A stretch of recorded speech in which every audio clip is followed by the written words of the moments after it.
So today we're going to be going over how to solve systems of equations by graphing.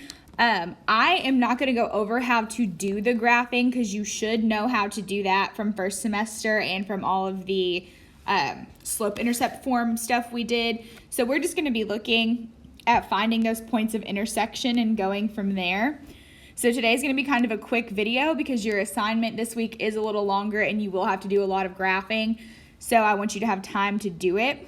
So we are going to go ahead and look at number 1 here, where I'm given this system of y is equal to negative 2x plus 2, and y is equal to negative 1/3 x minus 3. So I'm going to come over here to my graph, which is pre-made for me, and what I'm going to do is look for the point of intersection. And I can see that that is right here at this point right there. So now all you have to do is find the coordinates of that point. So just a reminder that your x should come first in that ordered pair. And my x here is coming down from positive 3. So my x is going to be positive 3. And my y is coming over from negative 4.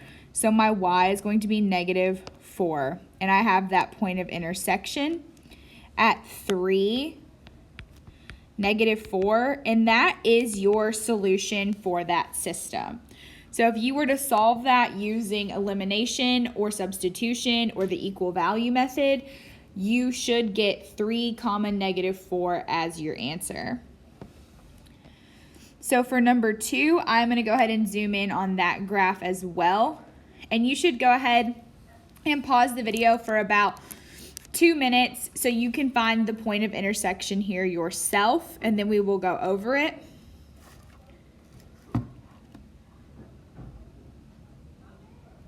So now that you've paused the video, we've got that point of intersection right here. And looking there, it is coming up from positive 4 and also over from positive 4. So we have an x of 4 and a y of 4. So we've got the point 4, 4 for our point of intersection.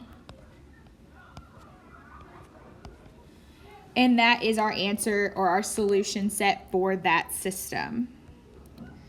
Same thing here on number 3. I've zoomed in on the graph. Pause the video for about 2 minutes and find your point of intersection.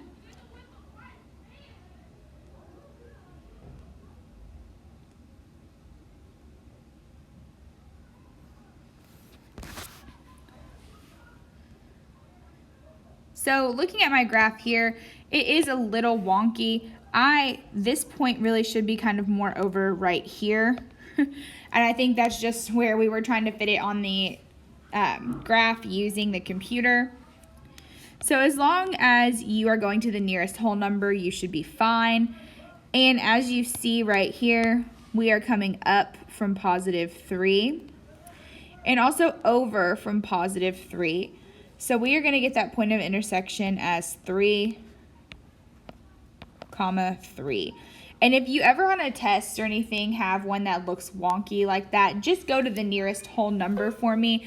Don't worry about trying to estimate where that point is in the middle of one of those boxes, because that's just going to make your life way more difficult. So just go to the nearest whole number like I did here. So here our point of intersection and our solution for this system is 3, 3. And this is going to be the last example that I do with you before you start your assignment. So I'm going to go ahead and zoom in on the graph. Same thing. Take about 2 minutes and find that point of intersection.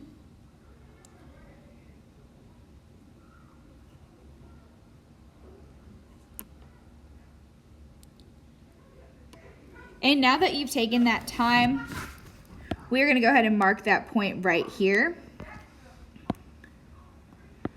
And we see that we are coming from an x of negative 4 and a y of negative 1. So we have the point negative 4, negative 1. And that is our solution set for this system. So like I said, you should now be working on that paper assignment for graphing systems. Your graphs should be neat, they should be readable, they should be easy for you to find the point of intersection. If they are not, you are doing it wrong. So you need to take the time to make sure your assignment is easy to read, because if the person grading it cannot read it, they are going to mark it wrong. So you need to make sure that you are taking the time to have nice, concise graphs, okay? So that is all we've got for examples for graphing systems. And if you have any questions, feel free to go back and watch this or rewatch your notes.